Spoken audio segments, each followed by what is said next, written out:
We are meeting every. Yeah, I thought who spoke in between. Welcome back. And we are very excited for this afternoon meeting.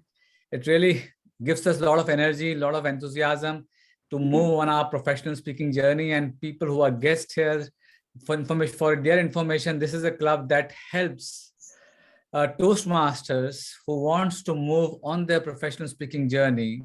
And and our format is also a little different, wherein we don't do table topics. We focus more on detailed speeches, which are mostly 15 to 20 minutes. There is an educational session, which is specifically related to speaking industry. Some topic, some member will pick up and share with you their experience as a Toastmaster and as a professional speaker. So this is the format that will follow. At the end of the meeting, if you have any questions, feel free to ask us, and we will directly dive into our meeting. And our journal evaluator for today is impromptu journal evaluator, Akili Atkinson. Good afternoon, everyone, and thank you so much for joining us this afternoon. As Deepak said, our meeting runs slightly different, and so does the evaluation piece. Although as the general evaluator, I will still evaluate the meeting as a whole. Our evaluators only will evaluate the speech and not the educational piece. And the evaluation is a longer format than a regular evaluation, which gives you more time to practice those skills that we're working on. I will be coming back. We still do have a timer. I'm not sure who the timer is today, but I'm sure Deepak will let you know. There it is, Robin, you see it up there. I'm going to be coming back at the end of the meeting to give my feedback for the evaluator and the meeting as a whole. Back to you, Deepak. Thank you so much. Akili, as we don't have an R counter and grammarian, I'll take the double role of our counter and grammarian. Will make sure that I come back to you with a report in the evaluation session on that particular aspect of the meeting. So friends, are we ready for our first session, which is called our educational session? And in educational session, which is all about, it's very, very important topic for all of us. Before we go on the stage, it is important to know whom we are speaking to, where are they, and where we are taking them. And we have Tamesia Garner with us to share with us her experience on Know Your Audience. Tamesia Garner. Thank you, Deepak. Good afternoon, everyone. I had written a nice introduction for Deepak, which he didn't see in the Free Toast Toast, but that's fine. The reason I chose this particular topic is because it's really the first thing I was ever taught in public speaking study. In 7th grade, I think I was 12 years old, Mrs. Catherine Hill gave us the process for putting a speech together. The first topic, the first thing you have to do is consider your audience and the purpose of your speech. She told us, even at 12 years old, no one really cares what you think if you have no credibility. If you cannot go in there and establish your credibility with an audience, they're not going to listen to you. And you are dependent upon them to listen to you. And that's why you have to consider your audience premier. It's the first thing you have to do. And I have made many mistakes in this area, even as a young speaker in competition and contests, in speaking in other areas. And then as an adult, walk into a situation where you think you know your audience, but you maybe didn't do enough homework. And because of my age, because of my experience or something, I just don't have a connection. And that's why I wanted to bring this topic to us today, because I just believe that it's the most important thing. It's the first thing we have to do is to know our audience.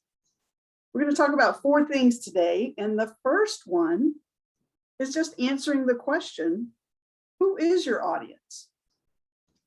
And that considers things like I said their age. That's right.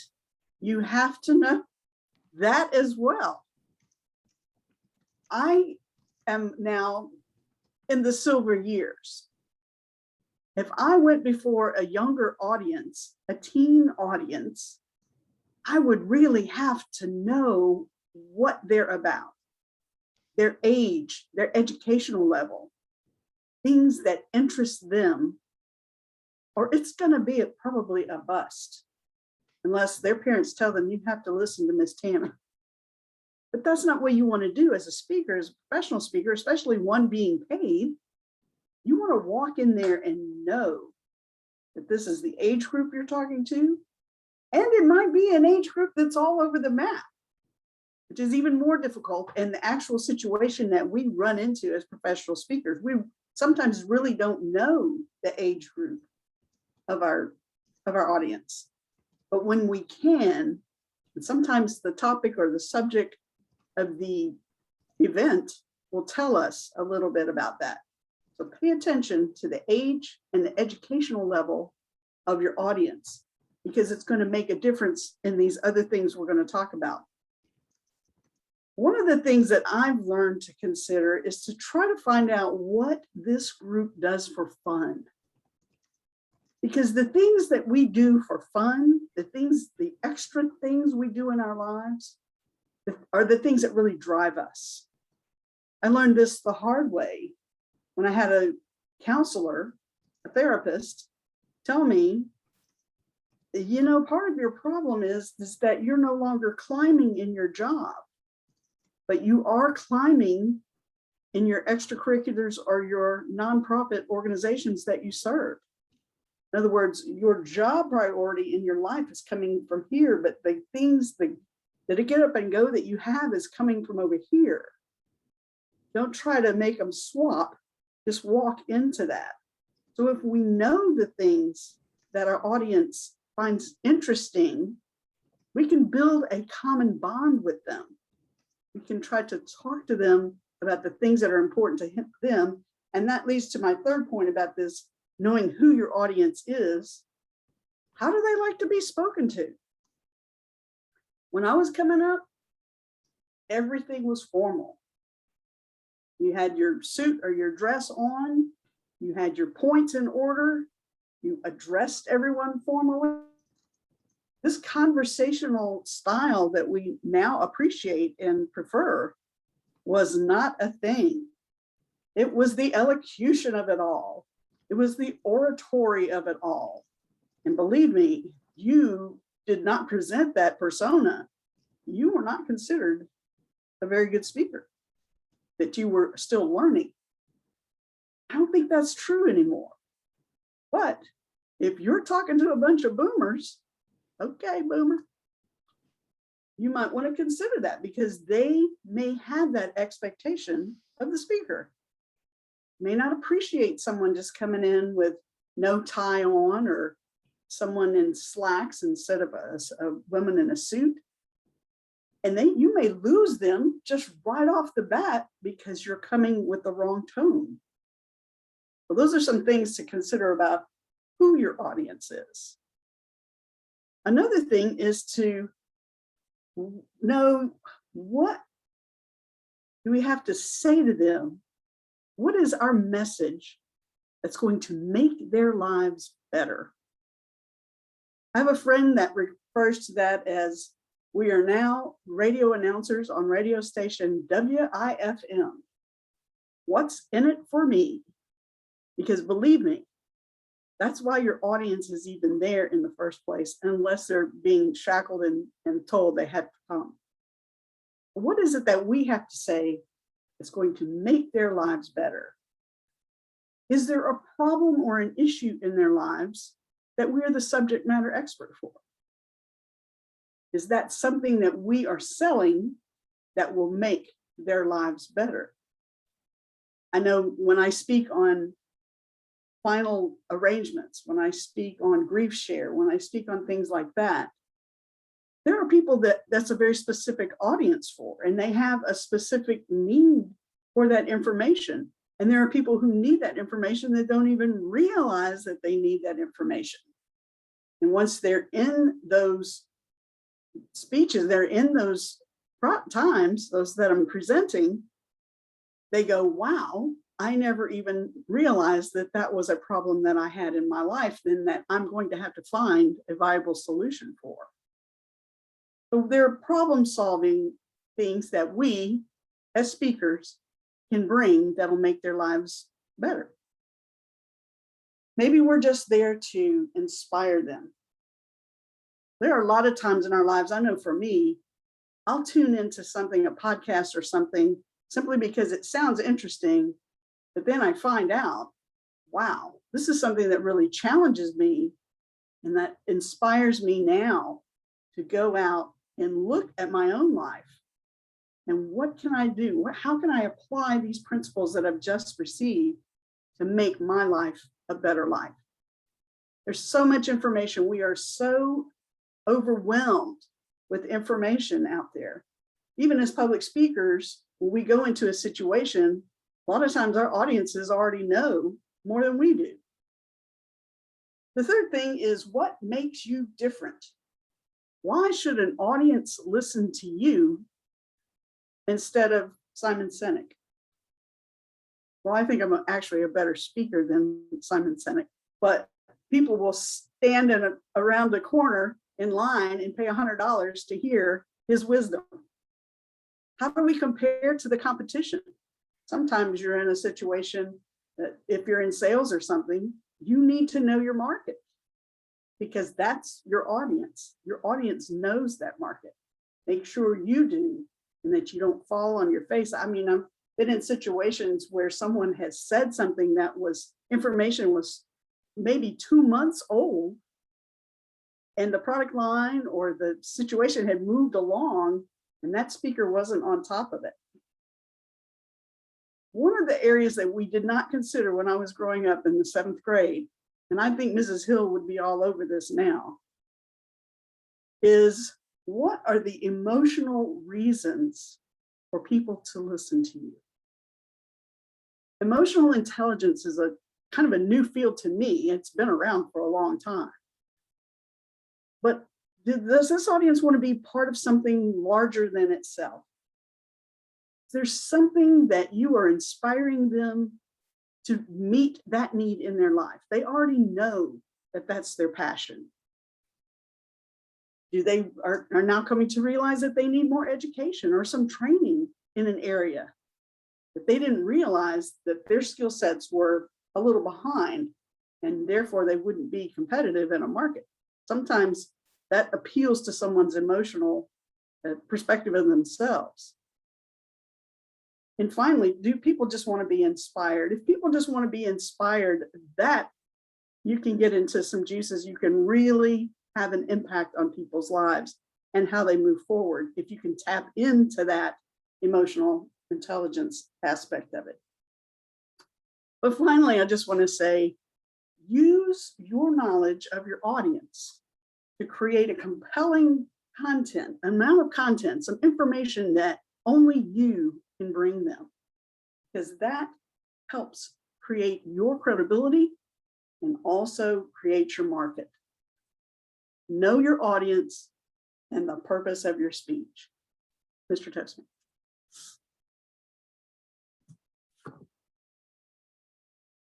Thank you so much, Tammy, for sharing your experience with us. And it is so much goes before you deliver a speech about knowing your audience. If you are able to connect with your audience before the speech and during the speech, you have already won their hearts and able to deliver the message impactfully. So the idea is to impact audience with your message, and how Tammy has very beautifully shared with us. Thank you, Tammy. Very detailed information on this small concept, knowing your audience. Moving ahead, our next speaker, in our speeches section, we call it prepared speeches section, is Javier. And Javier enjoys participating in various Toastmasters Club. He is one of the most active Toastmasters in District 56. and uses this platform to develop presentations through practice and experimentation. He has been in the process of developing a presentation on the topic to be discussed and is curious. Have you been taking care of yourself? Let's invite Javier with the topic, have you been taking care of yourself? Have you been taking care of yourself, Javier?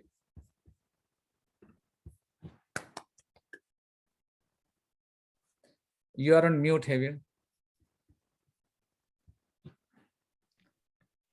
It makes me really curious why it is that occasionally I will post something related to health, why a certain function happens in the body, why a certain food is good for you.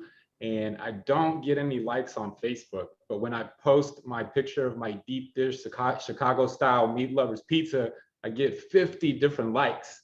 And it makes me try to figure out, what is it about health that intimidates people to want to participate in terms of sharing knowledge? And I can imagine that one of the reasons is because some of us are inconsistent with our lifestyle when it comes to health. I know that amongst the group of people, there's probably some of you that at some point reached that point where you thought, okay, I really need to take care of myself, and have probably been living a good lifestyle. But I would imagine that there's several of us, like myself, that have fluctuated like a roller coaster throughout our lives when it comes to health. And there's reasons for it. For me, for example, when I was younger and I was studying at the university, or whenever I was studying, my favorite place to study at was at a diner, because it had a comfortable chair, it had a tall back where I could sit back against the chair. I have tiny dinosaur arms, so the high tables were really good for me to be able to work on top of the table. I had a pot of coffee that was constantly refilled, and one of the places that I was even at had bottomless French fries. So I could sit there and drink coffee all night and eat French fries all night and get my studying done, and for some reason it worked for me, but it wasn't good for my health. So I would go through these periods where I would not be health conscious, and then after that, I go into another period where I started running half marathons. And in the process of running half marathons, I wanted to be in tip-top shape so that I could get a good time for my run. So then I was more health conscious, and I was eating better, and I was avoiding drinking sodas and only drinking water and things that were better for me. And that lasted for a while. But then after that, I might go into another period of my life where some of my friends were getting divorced and they wanted to go party because they wanted to celebrate their new found freedom later on in life. And they wanted to go out drinking and doing these other things that weren't necessarily the best habits when it comes to health. And then I would fluctuate back to good health practices. And that's somewhat what it's been like. But as of recently, I've become much more conscious about my health. And there's a couple of reasons for that. One is I got involved in a company that sells health supplements. And I got involved because I wanted to be a part of the speaking part of it. I wanted to be able to present to individuals through this platform and potentially make some money on the side this way. And as I got involved, I started presenting or having to research more about these health topics, about health in general. And I realized that that's part of the issue. I wasn't that educated. I listened to the things that people tell you in general, that you should eat certain healthy foods, that you should avoid certain things, but I didn't really dig deep into the reasons why it is that you should be conscious of what it is that's going on inside of your body. And in the process of learning this, I started understanding a lot more of what it is that happens within the body. Now, another reason is also because as of recently, there's been a lot of issues in my family. We've had some deaths in the family. Uncle of mine passed away. Grandmother's not doing so well. And whenever you're faced with these situations where you have family members or people, loved ones that are starting to have health problems and are passing away, you start becoming much more aware. And I would imagine that that's the reason why several people start really taking care of themselves, is once they see the actual effects that happen when it happens to somebody else. And so for those two reasons, I've been in the process of educating myself. And the thing is about loved ones is that I've learned these things now as I'm older because I'm more aware that I'm getting older. I don't recuperate quite as easily. I'm getting to that age as well where things don't come back quite as easy. It's not as easy to maintain the weight that you want, all of those things that start making you realize, okay, I need to start being concerned about that. But I didn't realize that as a kid when I was growing up, even though I was affected by that as a child. See, the thing is, I grew up in Colombia in South America, and my mom at the time was taking care of me by herself, and she worked in the evenings. So she was teaching English as a second language in Colombia at an institute because she had gotten a chance to come and live here for a little while. So she was using that skill to teach English over there. But what that meant was that my routine whenever I got out of elementary school was I would come home, and then I would spend some time with my great grandmother who was paralyzed. So she herself had some health related issues, and I spent time with her in her room, and it was a really great experience because she taught me how to play a lot of games, taught me how to read and write, and would really help me learn a lot early in life. So I spent time with her, then I would move on to the kitchen, and in the kitchen my grandmother would feed me, and then she would sit me down and make me do my homework. So she was the one that monitored and make sure that I did my homework and so forth. And then after that, I would go over to my grandfather's room because I always spent my evenings with my grandfather. And they say that as a baby, he used to put me on his belly, and that's how he would put me to sleep. He would rock me to sleep on his belly. But obviously, as I got a little older and a little bigger, couldn't keep doing that. But I would still sit next to him in the bed, and we would watch the news or whatever TV shows he was watching at the time. So it was a really good time for me to spend time with my grandfather. The thing about my grandfather was that he was a very strong person. He was always a strong-willed person.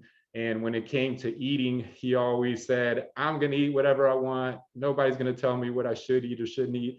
And he was that kind of person that just enjoyed eating. He loved eating, loved everything, eating everything. In fact, you would put a plate in front of him, and before he even tasted it, he was already using the salt shaker or sugar, and he was already adding everything that he could to it. And he always said, that's just how I am. That's how I'm going to be. I'll pay for the consequences later on, but I'm going to do what I want to do. And sure enough, as I got a little older, he ended up having diabetes. So another thing for me to be aware of that's in my family. But the tough part was that because of that, he had to go through a series of amputations, not just one. I think he went through 3 different amputations. And that's hard enough just to watch and observe and see and be around somebody that's going through that, much less the person that's actually going through it. So it was an extremely difficult thing to see, especially him being the kind of person that was a proud, strong person, to have to go through that part of having to go through these amputations, and then having to have people constantly assist him, and knowing that he had always been this strong, independent person. So these kinds of things, I wasn't aware of the health consequences. I didn't understand that because I was a kid, I was a child as I was going through that.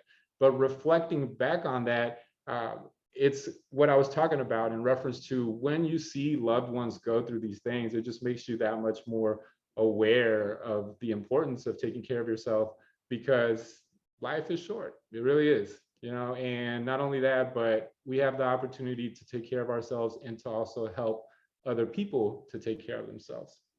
And so there's some things that I've learned, and what I want to do with you, what I want to share with you is a little bit of what I've learned. I'm not here to give you a lesson in regards to these health practices. So I just want to speak in layman's terms as an example. One of the things that we can do to help ourselves is to control the amount of sugar intake that we have. Now, some people are very much aware of this, some people are not as aware of this, but like I said, the value of learning is that once you learn about how these systems work, you can't unlearn what you've learned. And so the more you educate yourself, the more you become aware and become conscious of these things. And so the next time that you're going to go eat that Chicago style deep dish pizza, you might have a second thought of, okay, I understand what it is that I'm doing to myself whenever I'm eating this, especially on a regular basis, right? So what we have here is a demonstration of how sugar, insulin work, right? So you have sugar that you're taking in, you can take that in directly, you know, as glucose, or you can take it in the form of carbohydrates, right? So simple, complex carbohydrates, and then the carbohydrates break down into sugar. Well, sugar ends up going into the bloodstream, and sugar is what's used for you to be able to get energy to your cells. So you need sugar to be able to provide energy to those cells. But the thing is, once you start producing a lot of sugar, you have insulin, right? Insulin represented here in the green triangles is necessary for you to be able to take that sugar into the cell itself. So whenever you are taking the sugar, the glucose, it's going to go into the cell. But what happens is if you have an overabundant amount of sugar that is going into the veins and then being carried to cells, you get to a point where you can't produce enough insulin, right? And so you have what's called insulin resistance, where at a certain point you can't produce enough insulin. And the thing with insulin is that if you look at this diagram, to the left is the representation of the insulin as a key, right? So the insulin locks into the cell and it basically opens up what allows that channel for sugar to come into the cell, right? So it's helping take that sugar into the cell so that the cell can convert it to energy. But when you don't have insulin, you're not being able to put more of that sugar into the cell. And so all of a sudden you start accumulating a lot of sugar in the actual veins inside of the bloodstream. And then also the sugar that's within the cell eventually ends up getting depleted, but you're not producing any more insulin. So you're not being able to allow any more sugar in. So hence you start getting cravings for more sugar. So you're wanting, that's why as you're eating all these carbohydrates, it actually makes you more hungry after a while because you're craving that sugar for you to want that sugar. And at the same time, you are also increasing your blood pressure because that sugar that you do have in your veins is not being able to go to those cells. So it's actually accumulating in the veins, right? And once you're inside those arteries, that blood sugar, starts pushing against your arteries and starts creating that high blood pressure. And along with other toxins and other things that are there, are going to start creating those clots. Now, so that's one important part. The other part that's important that I've learned is understanding the endothelium. So the endothelium is that thin layer that is in your veins. It's an extremely thin layer. They say that if it's the longest organ in the body, and they say that if you put it on a football, you could spread it on a whole football field. That's how much amounts of endothelium you have, but obviously it's a very thin layer in that sense. And so what happens with the endothelium is that as it starts being damaged, it starts constricting. And so not only do you have more blood pressure, but you're also having your veins collapsing inside. And that's when you get all of these different types of cardiovascular problems, right? So one of the things that you can do to help maintain that endothelium in a healthy state is to produce arginine, which then arginine produces nitric oxide. And nitric oxide is what helps give that endothelium and the veins in general, the arteries and veins, flexibility so they can expand more. When you're not producing nitric oxide, not nitrous oxide, not the stuff that makes you laugh at the dentist, although I'll enjoy that one as well, not gonna lie, nitric oxide. So not N2O, but NO, right, nitric oxide. And what that's gonna do is it's gonna allow you to maintain those healthier arteries.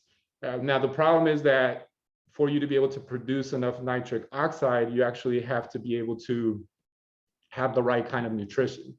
And odds are, if we're not very health conscious and we're not eating the right amount of foods that produce that nitric oxide, then we're consistently not maintaining a good health for our endothelium. So one of the things that we can do to help ourselves with the nitric oxide is to be able to eat those foods in good quantities. And those kind of foods include things like your green leaves, right? So all your spinaches and your broccolis, because they have nitrates. You can also have certain kinds of nuts, meat, and one of the highest producing foods is beetroot. So beetroot is a really important food that can help you out in terms of cardiovascular health. Now, the value of supplements or supplementation is exactly what it is, supplements, right? So it's supposed to be in addition to support the foods that you're eating to make sure that you're maintaining those levels of nitric oxide, and hence that's the value of supplementation. Some people think of supplementation as, okay, I'm not going to eat the foods, I'm just going to take the supplements. That's not the right approach, right? You should be maintaining a good, healthy lifestyle in terms of the nutrition that you have, and then the supplements can help you get to that level so that you're maintaining good levels of nitric oxide. And in that sense, you'll help yourself to maintain a good cardiovascular system. And as we know, that is really the first step and the key to health, because that's what allows you to take all of the nutrients and everything that you need to those different organs so that those different organs can act properly. And hence everything works a lot better. So in that sense, you find the value in understanding this. And on a personal level, like I said, now that I know these things, I'm much more conscious whenever I am being offered certain foods or sugars or cakes or high carbohydrates and things of that nature. And it makes me much more aware, and it makes me feel better to know that I'm eating better. But it still leaves the question that I started off with. Why is it that people have a lot of resistance to wanting to talk about health and share information about health when it's actually a really good thing for us? Well, as I've been doing different presentations, I've done little pieces of what this presentation is, and that's part of the value of Toastmasters, is that you can try different things with different groups and learn from different people. So I want to share with you a list of some of the reasons why people indicated that they don't like to talk about health or have some apprehension about talking health. So one thing is the intrusion of personal choice. So they think that when people are talking to them about health, they're telling them, I'm going to tell you what you should be doing. And that automatically puts people off because they don't want people telling them what they should be doing, right? Inconsistent health information. So we have all of these different people saying that you should eat meat, you shouldn't eat meat. You should do this, you should do that. And a sense of ignorance of, well, what is it that I'm really supposed to be eating? What is it that I'm really supposed to be doing? Stress management. So whenever people are stressed out, they go to a particular stimuli to help them, whether that be coffee or cigarettes or that sugar to bump up their energy temporarily. And they don't want to, that's the only way that they know how to handle their stress. And so they don't want to hear about anything because that's necessary for them to function and continue in life. Our environment, our restaurants that give us humongous sized meals, propaganda, a high-paced lifestyle that requires us to constantly eat. The perceptions that health will heal our thoughts. So in other words, whenever we have good mental health, it usually leads to good physical health. And whenever we have good physical health, it leads to good mental health, right? But the fear is that, okay, I'm doing the right things, I'm eating the right things, but I'm still not feeling good.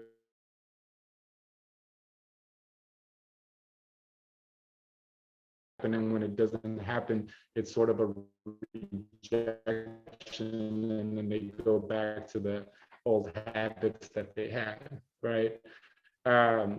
The fear of worrying about health, doubt that there's something wrong with me, well, then I'm going to have to change my lifestyle, or I'm going to have to pay a whole lot of money. So if I just don't go to the doctor, then I'm not going to know, and I'm not going to need to pay all that money, right? And then the misconception of genetics. So if I look good on the outside, I'm skinny, I'm a skinny person, that means I'm healthy, but that might not be what's going on inside, or vice versa, right? So these are all the reasons. So what I would like to ask you is, if anybody's willing to volunteer, if you have been living a good lifestyle, what is it that led you to change your ways and develop a good lifestyle? And if you're one of those people like me that's fluctuating and trying to maintain a better lifestyle, then what's one of the reasons why you feel that you've had a challenge wanting to take in that health information? Anyone? Anybody willing to share? Akili? A lot of you guys know I live a pretty healthy lifestyle for the most part, but some of you don't know that I was adopted when I was a child.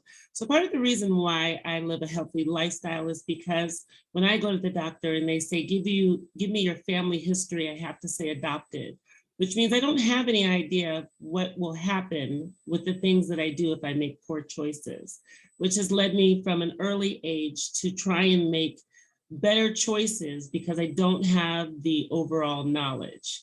And the way I do it It's with water.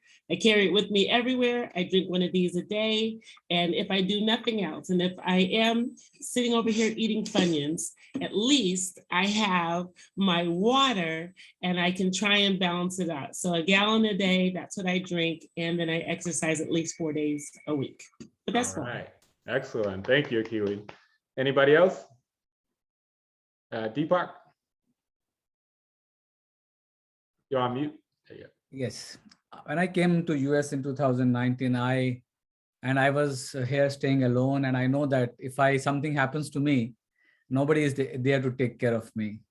And initially I didn't even have health insurance. So I immediately changed my lifestyle. Though I was doing a little bit of exercise in India, yoga and all, but here I totally changed my lifestyle. My day starts at 4:45 with some mental meditation and everything. Then I do exercise. Every meal I have not eaten, I think couple of times I normally eat. If I go on travel, I only eat fruits. And I cook every meal by hand and plan it in week in advance so that I can plan everything and get the stuff during the weekend. And which has really helped me to manage. Every day I run at least 2 to 3 miles. So this whole process of getting up early, reading books, eating healthy, and really till 11 o'clock, I'm very charged up in the night. So 6.5 hours of sleep and gets the best sleep, means it's like sleep like a baby. So Great. Fantastic. Thank you, Deepak. So what I want to encourage everybody is to just take this into consideration. The more knowledge you have, the more you're aware, the more you can't not know. So educate yourself when it comes to health topics, and start with 2 things. Start with understanding the importance of the endothelium, and start understanding why it is that you need to cut down and make sure you have good levels of sugar. And with that, I wish you good health, and I will talk to you during our next segment, Mr. Toastmaster. thank you, Javier. Such a wonderful topic, my favorite topic, and I know everybody would love to know more about it. And a lot of people are struggling to get to know more about it. It is very important that, as they say, it's a very famous saying, health is wealth. And if we can take care of our health, both physical and mental, we can really create wonders with everything that we do. Thank you so much. Now we move to our very important session. As they say, feedback is breakfast for champions, and is a breakfast time. And we have Akili to serve us breakfast in our evaluation session. So Akili, our general evaluator, is here to take the next session forward. Thank you so much. Here we are, evaluation time. I love this opportunity to hear some feedback, because even though all of us weren't speaking today, there are some tidbits that we can take from the evaluation. Our evaluator today, who will be evaluating Javier Florez, is Rashid Huda. Please help me welcome Rashid with his evaluation of Javier.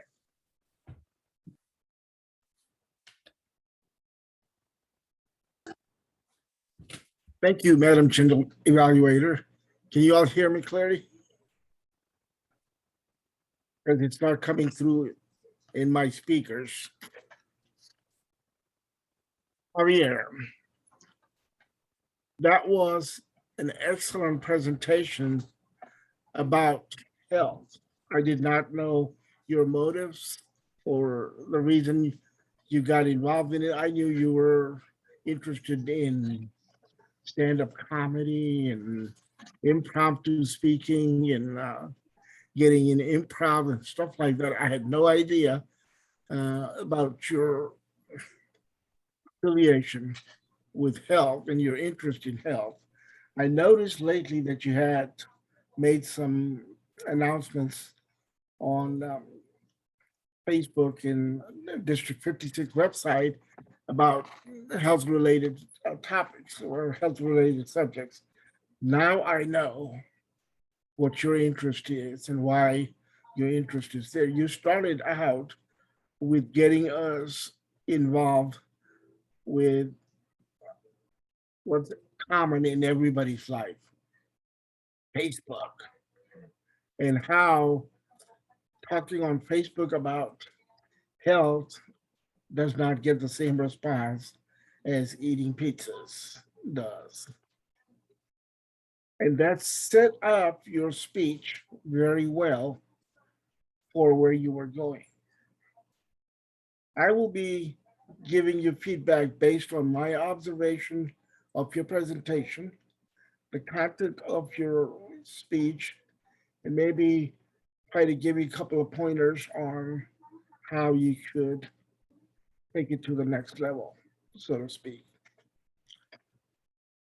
You started out talking about your childhood and how it influenced your life growing up, the inconsistency, development of bad habits because of different things. You had good memories of your childhood and you had challenging memories of your childhood. And that just continued on. And that's the case with most people. We can relate, everybody can relate to that aspect of it.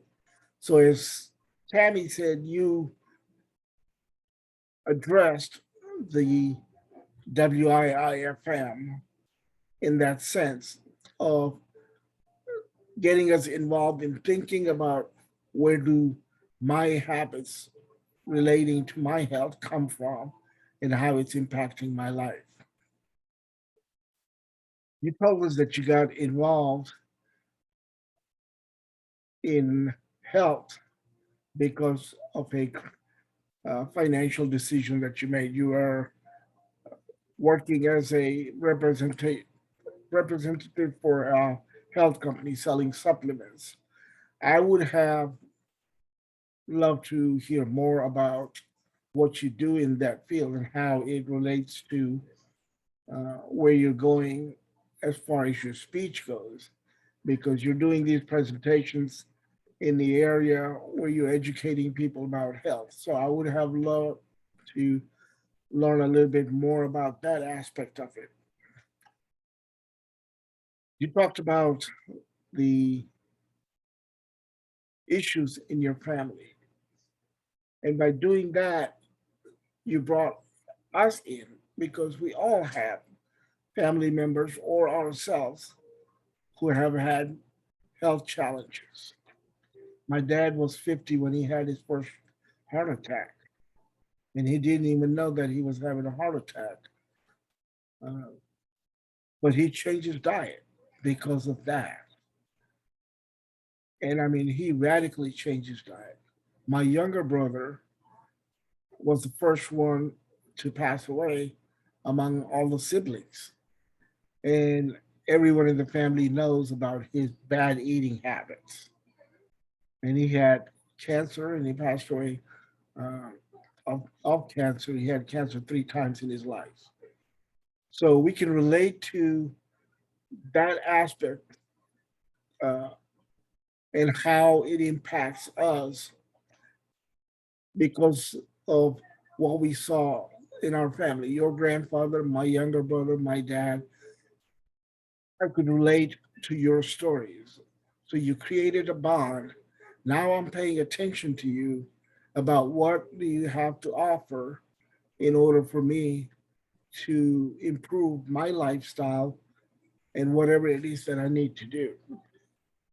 You particularly talked about diabetes and sugar related issues because that's what your grandfather had. Your grandfather had diabetes, and you talked about that and how sugar impacts our health. How, particularly in the American lifestyle, sugar plays a huge role. We are sugaraholics. We have sugar all the time in excess. Sodas, carbohydrates, cakes, and whatnot. So you talked about the relationship between sugar. So you, at this point, you went into an educational session, so to speak, about our health. I learned a few things. I loved your slide about insulin and sugar and how it works in your blood cells. particularly the key opening of the hole to allow the sugar in. And so the relationship between insulin and how it works and why it's important to keep the insulin balanced. So, nitric oxide and nitrous oxide takes me back to the old days of chemistry, but that is something that I didn't know that that aspect of it was there. So it was a good educational session for me to learn about how our health works inside, because it is very important. If we know the causes of the diseases in our body, then we can deal with it. If we only focus on the symptoms and not know what is causing it, then we can't really get to the root of it and we can't fix it. So it was good to know what causes diabetes and why insulin is such an important part playing in your. Then you went into why people don't like to talk about health. And that is very, very true. People have different reasons why they don't want to talk about health. And bottom line is, we're not comfortable because we don't know what we're doing. We don't have good information because, as you said, some people tell you that there's contradicting information coming from everywhere about what's good for you and what's not. I have a friend of mine who ate, quote unquote, healthy diet, but because the way her body was, that healthy diet became the cause of her having massive gallstone, bladder stones, and she almost killed herself because she was driving when one of them blocked her, and she almost lost consciousness, her vehicle. So even what is considered healthy, quote unquote, healthy may not be healthy for you. So it is important for us to understand our own bodies working. In the end, you got everybody involved in what they do and how they are taking care of their health, which is wonderful.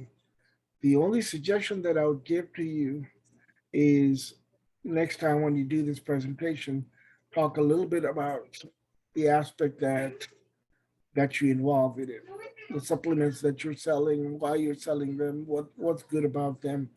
And I would like to know a little bit more information about that. Other than that, I think it was a great presentation. I appreciate the education and wish you health. Madam General Evaluator. Thank you so much for that evaluation, Rashid. We have about 10 minutes left, and one thing that we like to do here at POPS is allow for individuals to give their very brief feedback to both Tammy and Javier would be appreciated. But if you guys wanted to go around, someone raised their hand, and let's give some feedback to Javier and to Tammy about their presentations. Robin, I would love to hear from you first. Well, thank you, Akili, and thank you to our speakers today. I do have just a brief one for Tammy. Tammy, I think you were looking at the screen instead of the camera.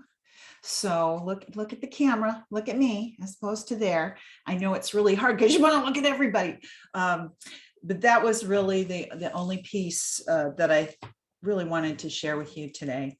Javier, I have an idea for you. You give very good presentations and you're very measured. And the only text, it needs a little more texture. And I think you could create some word pictures.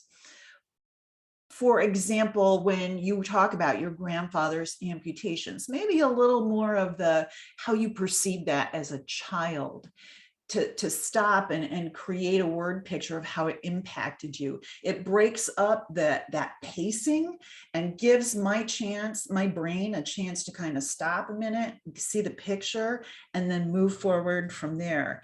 And there were a couple of different places that I thought you could have done that, including your grandfather And eating, taking the supplements so you don't have to eat the food you don't want to eat.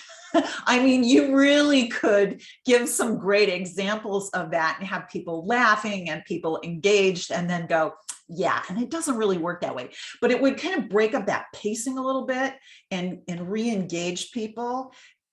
I really think creating those word pictures would be helpful to keeping people engaged.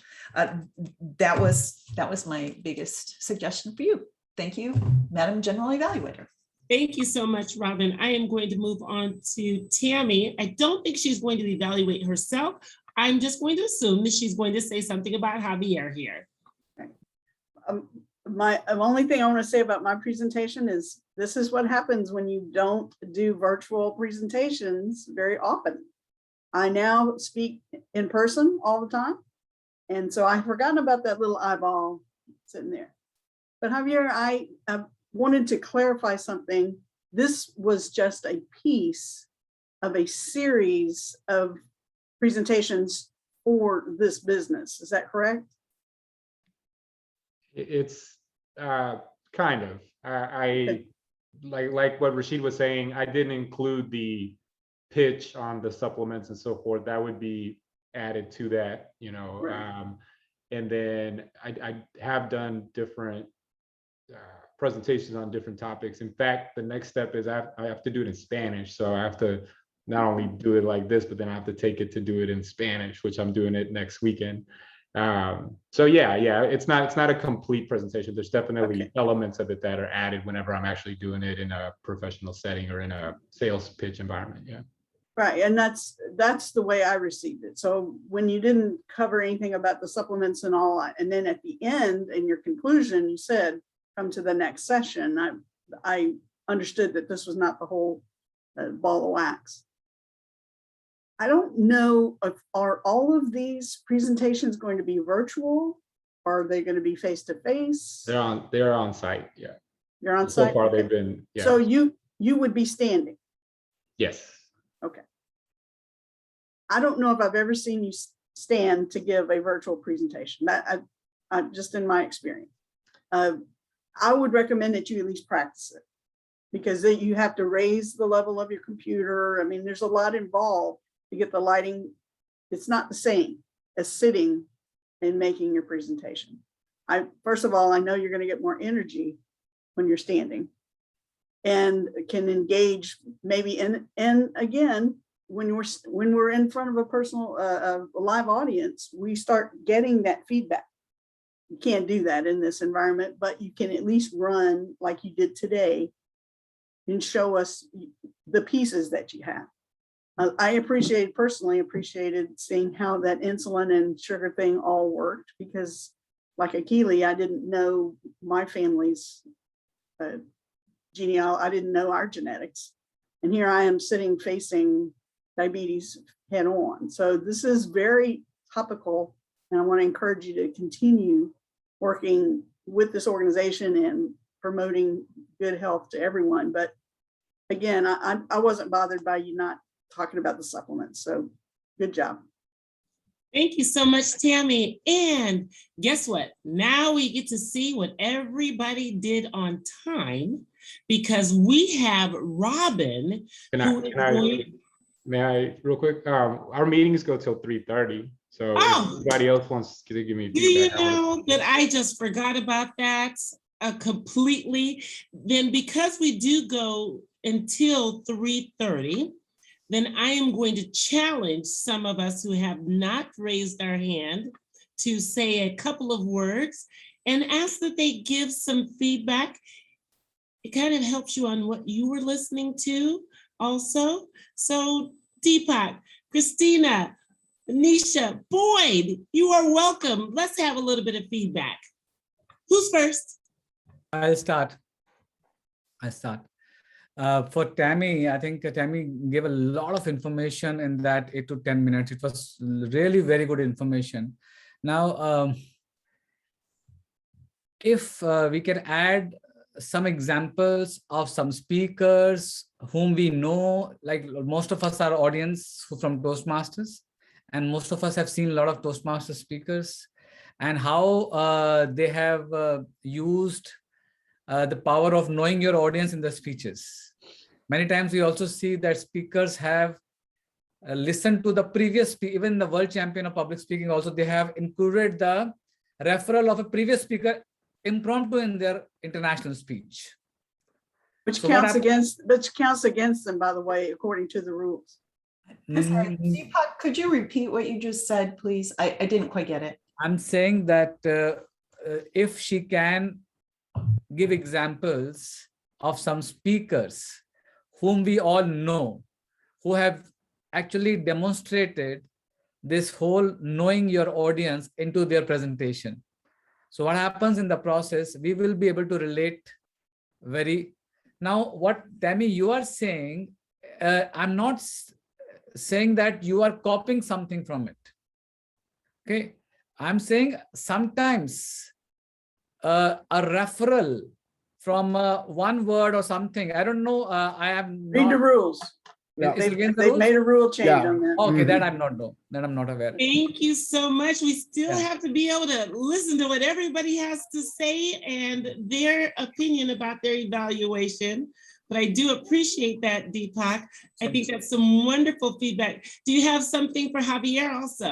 Yeah, Javier, I think only thing I have, only one thing which I think Tammy also mentioned, more engagement, because in the beginning also, if you can ask some questions and if you can engage us, maybe for example, on this particular platform, if you're doing it virtual, not only this presentation ever, you can use menti.com, which can be very engaging, and especially in this kind of things, you can engage audience by various tools, by asking questions, polling, votes. You know, it's a 20-minute speech. So, and health is something which everybody talks about. So engagement is the key. And second is more vocal variety with some emotion, because health is very emotional subject for everyone.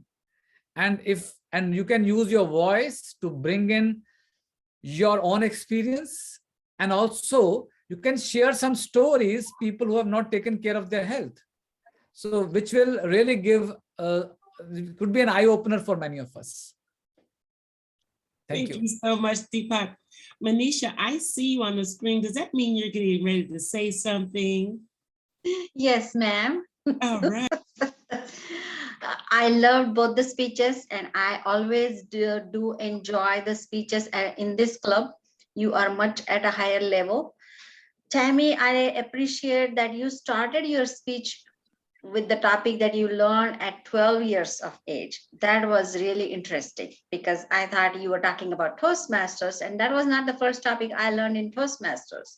But I realized that you were talking about speech class in the middle school, maybe. So that was really good. I have a suggestion that to close the speech, you may want to go back to Miss Hill, but you also want to talk about Toastmasters, because you have grown and that shows the progress. But I enjoyed your speech. Javier, I have seen your previous presentation, which involved improv, and you had kept us engaged. You had different activities. I don't know whether it was a speech or it was just an activity. And today I thought that engagement was missing. You were not getting our feedback. But I enjoyed the information, and you are right, education is the key. If we know what to do, then we are more prone to do it right. Thank you. Back to you, Madam General Evaluator. Thank you so much. Do you think I can get Boyd to say a couple of words? Boyd, Boyd, Boyd, Boyd. Thank you, Madam Evaluator. This is my first time on this. I found both speeches very enlightening and you could tell they were very detail oriented. This is where I would like to see my speeches eventually go to. I'm a University of Global. Almost after I do my speech with them on Tuesday, I'll have level 2 completed. So I am really at a fast pace on this, because the fact of the matter is I'm approaching graduations. I want to do well on my final orals. But getting back to both speeches, I really like the way that they engaged their audiences. And at that point, I really enjoyed both the speeches. Thank you. Appreciate you, Boyd. Thank you so much for stepping in. I didn't mean to put you on the spot, but I did. And I have Rashid. Did you want to say something to Tammy? Yes, I could. Tammy, I loved the way you have things organized. You may have gone a little bit over time, so did I probably. So did most likely everybody did, but we're all DTM, so we have that tendency. But I love, and I took notes. Know who your audience is, know why they are there, what their interest is, and know what makes you different. Who is your inner weirdo? And then people will be inspired. People want to be inspired, therefore inspire them. So 4 good points. Great job. I appreciate it. Thank you so much, Rashid. Also, I wanted to give kudos to Tammy. She is such a great evaluator. I loved her evaluation last week, organized, and I'm not that well, and I need to improve on that. So I'm going to focus from here on in doing more evaluations. Awesome. I don't see Christina coming off on her camera, so I'm going to give a couple of pieces just of the evaluations, and then we're going to move on to timing. Tammy, I appreciated your information. I loved it. And one thing that I noticed different than some of your other speeches is that there was a stronger passion and a softness and a richness to your voice. And I'm going to move on to Javier really quickly. Javier, slow down. How come no one said it?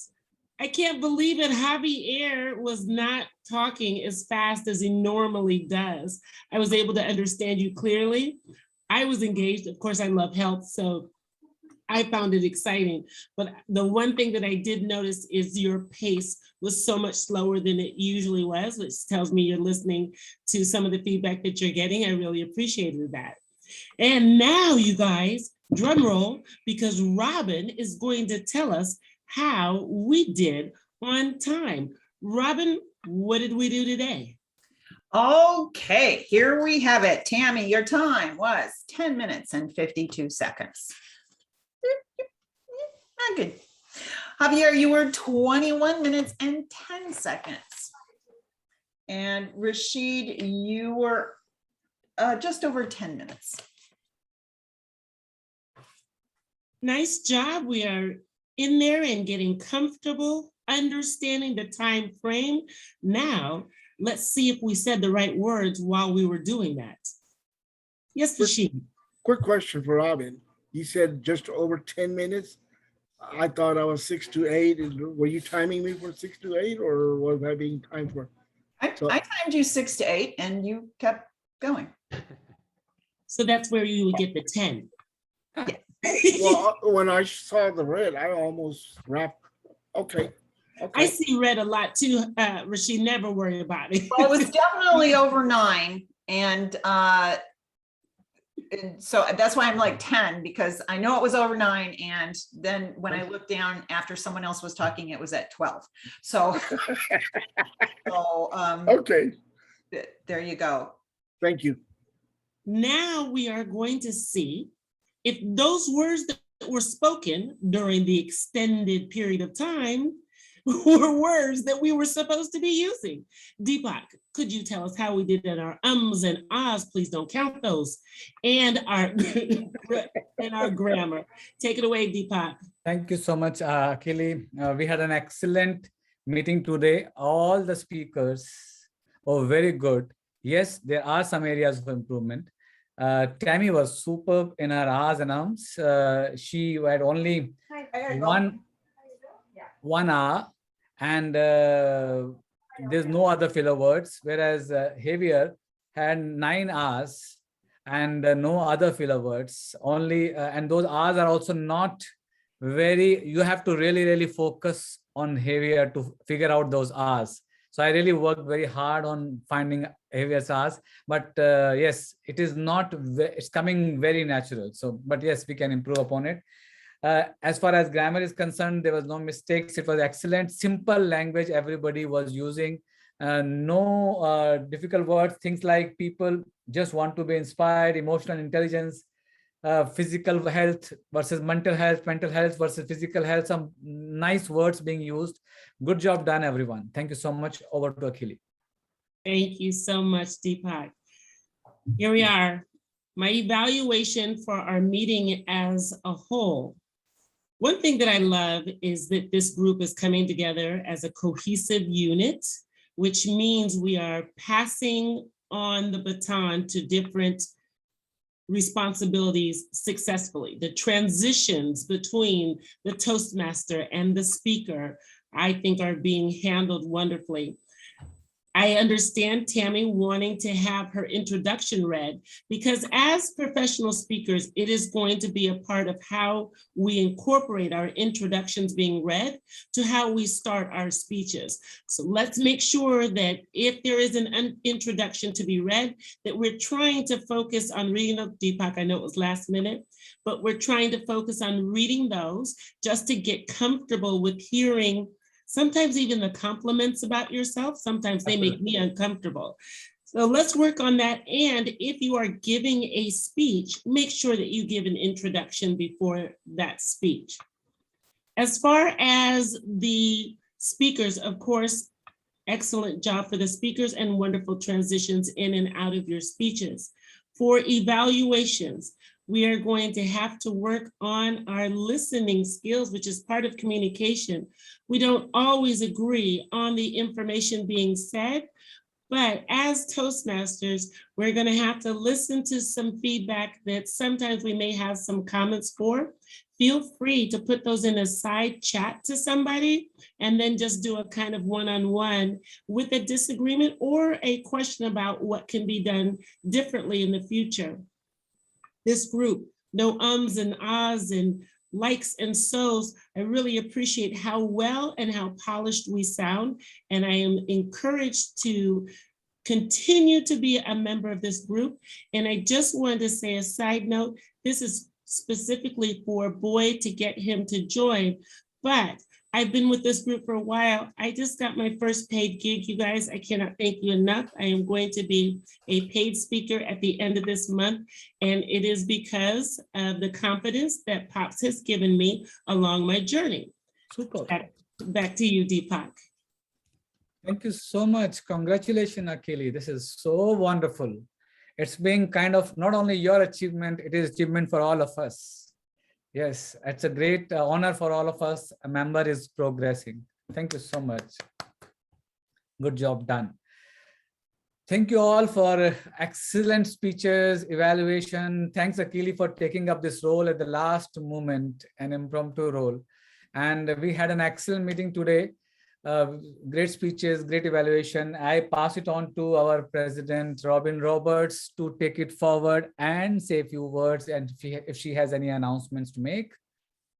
Thank you, Deepak.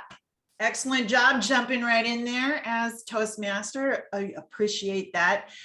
Manisha had to go. I knew she was jumping off. That's why I put that comment in the chat. But Boyd, you get to talk again. Tell us how you received the meeting as a whole. And you can tell us now or in 2 minutes when you'll be joining us. Talk to us. I was invited by Javier to do this because I am doing the one with Universal Global, and I'm a member of that organization. And I will join on the 31st. I have I picked up a speaking engagement for doing a talk in January about my research. So I need to develop my verbal presence as well as my what I'm calling my audience, where I can have a power over my audience. So that is the two things that I want to work on. So that's where I'm at right now. And like I said, I'm finished my dissertation. I'm working on chapters 4 and 5. So I'm very close to being finished. Well, excellent. Well, we loved having you here. We're excited that you're going to be joining us.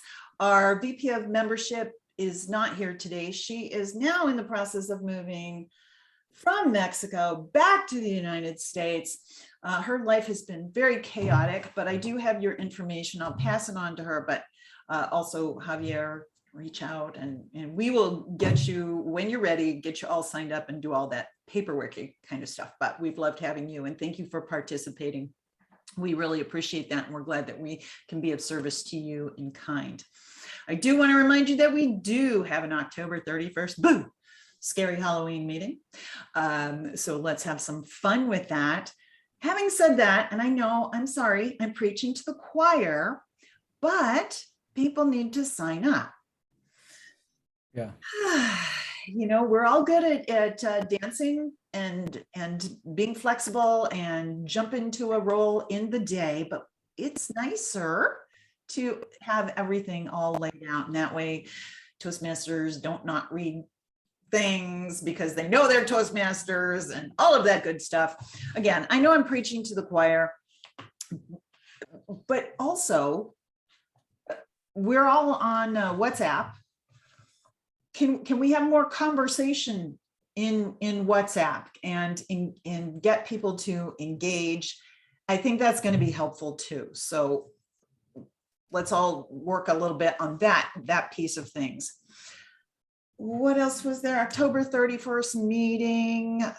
It should be hybrid, but I don't know. We have executive committee meeting next week. We can talk a little bit more about that. I know we had a challenging time at our last hybrid meeting. Marianne has offered, but I think that doesn't start till November. Deepak, do you want to say a couple of words about our professional speaker series on November 7th? Yeah, November 7th, we have Kathy Fayok. She has confirmed. And Kathy Fayok is one of the member of National Speakers Association, and she has been partnering with Louis Creamer for many years and training people to create a book, to write a book, rather coaching people to write a book and use it as their business card, because according to her, that no professional speaker should be in the market without a book, because book becomes your business card. And she is going to teach us how we can write a book, I think in 90 days, maybe. So I don't know the exact 60 days or 90 days, something like that. But definitely she is an awesome speaker, because I have seen her on live in National Speakers International Convention in Colorado. She rocks the stage. So please, if anybody, be it a Toastmaster, non-Toastmaster, looking forward to writing a book, any of your friends talks to you that they want to write a book, this 90-minute session can totally turn around their life. I bet she could answer the question of how to turn a dissertation into a book. Yeah, I'm gonna do that too. exactly. I mean, you guys are lucky. I don't. Okay, I'll write a book. I don't know, but that's some of the questions that we'll have answered. So I'm. Mine took more than 60 days, I guarantee you that. Yes, indeed. Are there any other announcements? I just want to say. I have, sorry. Go ahead, Deepak. I have one other thing that I think we can do, and this is what I have experienced recently.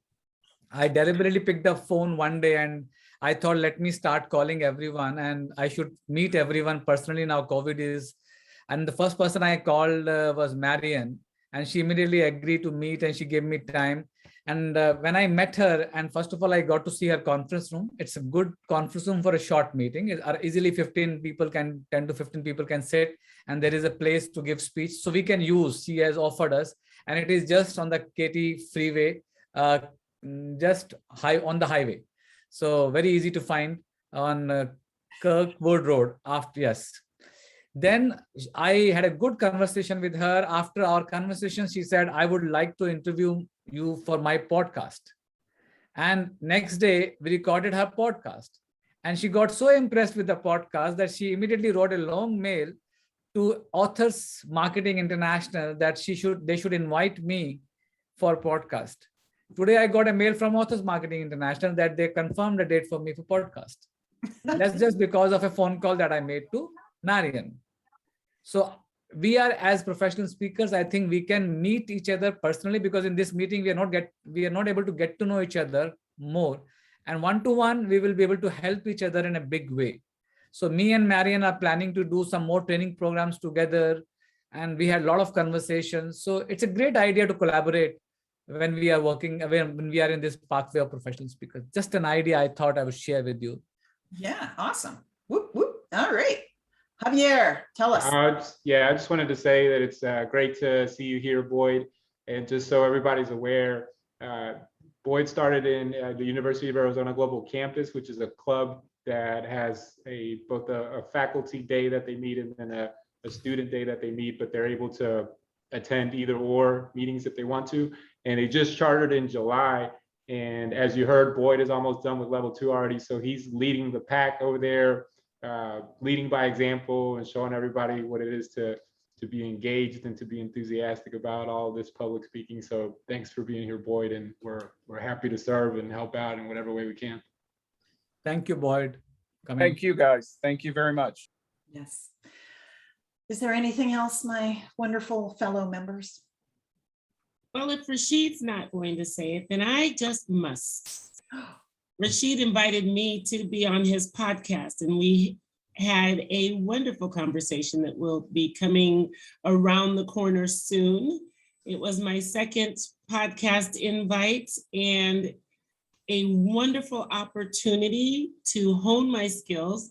I know he could see that I wasn't an expert, so I appreciate him giving me an opportunity to flex my muscles. See how I did that, Javier? Flex my muscles with some healthy banter back and forth and use my skills to try and engage the audience that we had to embrace our inner weirdo. So Rashid, I want to say thank you once again for having me on your podcast, and I look forward to many more opportunities. It wasn't that I wasn't going to mention it, it just you beat me to it because I had raised my hand earlier and obviously Robin didn't see it, and before I could jump back in, you were there. Yes, I also have another Toastmaster that was in Houston, now has moved out of the Houston area. Tammy and Javier probably know her. Candace, I know Javier knows her. Candace with Dart. She was a division governor in the L back in the days. Javier knows her. Tammy doesn't seem to know her. And she left Toastmaster in 2013, I think, when she had breast cancer. And so we had an interesting conversation. She's my next guest. And then I have another guy, and then Akili, and then Javier. And so we're rocking and rolling on that part of it. And if anybody else feels that they have embraced their inner weirdo, don't hesitate, let me know. I will be more than happy to invite you into my podcast, and because I want to keep it stocked up and rolling, so I don't have to worry at the last minute and go, who am I gonna have next week? So I like to keep it 3 to 4 weeks ahead of time. So Good. Excellent. thank you for all your support and feedback.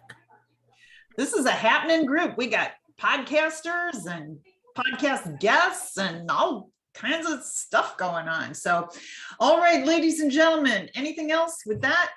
I think everybody in this group can go right now and sign up for the next meeting before end of the day today, so that we have calendar full, and I'll call all other guests, all other members to sign up for the meeting. That would be awesome. I see Christina's raised her hand. Christina, what you got for us? Good afternoon, fellow Toastmasters. I know you miss hearing my voice, so I had to at least come on here and say something. Please forgive me for having my camera off. I am running like crazy back and forth. Kim is in another show, Sister Act, downtown Houston at the Hobby Center. So I am the gopher for the next couple of weeks. Pray for me. But I have thoroughly enjoyed the meeting and the speeches. Yes, I will get in contact with you, Rashid, because I definitely have an inner weirdo. So, of course, I would love to be on your podcast. It'll be fun. And I will try to sign up for something for the next meeting. Sure, that's a great news. Good, good, good. And Robin said that she'll do her Rotary speech if somebody else is willing to do it. Oh yeah, I said, I'll show you mine if you show me yours. What speech?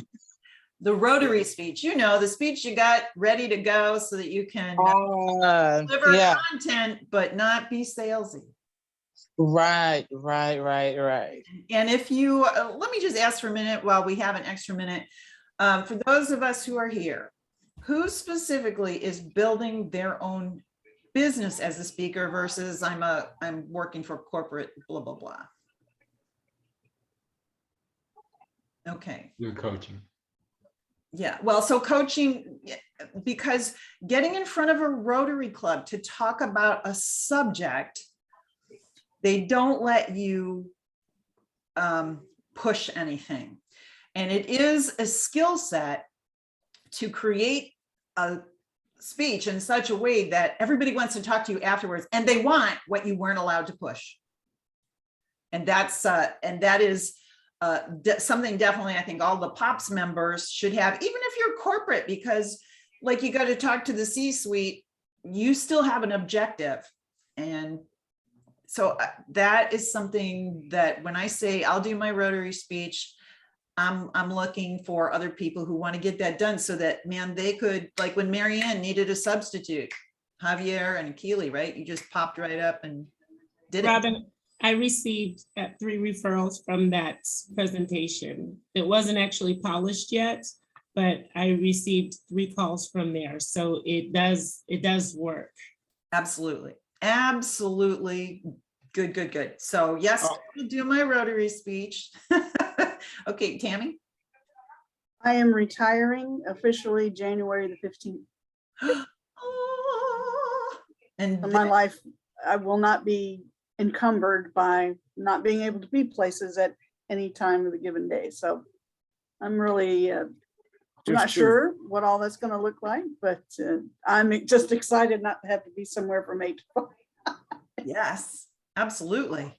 Also, before I forget, Akili has a presentation coming up next Wednesday. This coming Wednesday. Tell us about it. It is with the mayor's office in Houston, and I'm going to be giving an impression. It's called Commit to Inclusion. That is the hashtag. It is about including individuals that have differences in your hiring practice, different ways that you can do that. And the whole goal of it is to make More Than October Disability Awareness Month. Disability Awareness Month should be 12 months out of the year, and we're going to talk about it and try and make it a little bit easier for businesses to do. And that's what I'm going to be doing on Wednesday. You can find the flyer for it on Facebook or on my LinkedIn, or probably in a barbershop or a truck shop. I've been throwing them flyers everywhere. You'll find that flyer. Please don't tell me you couldn't come. That flyer was everywhere. I put it at HEB. So listen, if you shop at Fiesta, I got you. But I would love to see you guys there if you can. And even if you don't have a hand in your hiring practices, you really don't realize how many people that you know and can touch by just mentioning the conversation. Excellent. Well, have a wonderful presentation. I will be in New Hampshire, so I cannot come and support you. I apologize, but it should be my last trip until Christmas. All right, with that, we're done? So much. Okay. Only did it once. There you go, Tammy. All right. Tammy. My reputation precedes me again. Go ahead. Oh, no, just when we're done. Oh, Hey, Robin, I sent you a PM in the chat. In the chat. Oh, I'm sorry. I didn't. I just sent it. I just sent it. Oh, okay, cool. I see it. All right, cool. Thank you, guys. Bye-bye. All right. Have a good one, guys. Bye. Bye. See you in 2 congratulations. weeks.